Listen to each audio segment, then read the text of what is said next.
Hello everyone, চলো আজকে তোমাদের সাথে শেয়ার করি আজকে আমরা সকালে কি টিফিন করছি। আজকে রবিবার, আজকে সবাই বাড়িতে। চলো তোমাদের সাথে শেয়ার করি কি খাচ্ছি। আর দেখো সকাল সকাল চান হয়ে গেছে, পুজোও হয়ে গেছে। কি খাচ্ছি দেখাই চলো।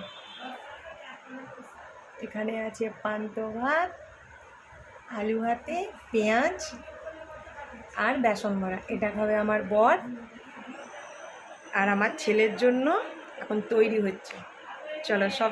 এখানে দেখো বিটুর জন্য ডালপুরি বানানো হচ্ছে।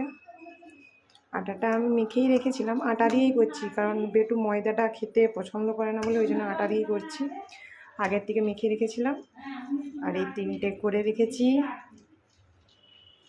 আর এই যে তেল গরম করতে দিয়ে দিয়েছি, গরম হয়ে গেছে প্রায়। চলো করি, করে তারপরে তোমাদেরকে দেখাচ্ছি কেমন হয়েছে। এই দেখো রেডি বেটুর জন্য ডালপুরি আর আলুর তরকারি। অনেক দিন ধরেই বলছিল খাবো খাবো, গরমের জন্য করতে পারছিলাম না।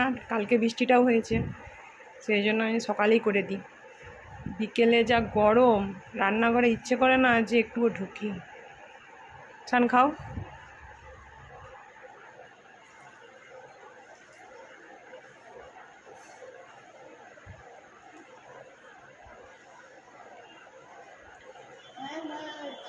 ভালো লাগছে? ব্যাস এইটা খেয়ে নাও, আবার এখন 1 মাস বাদে। ঠিক আছে চলো, বাই বাই।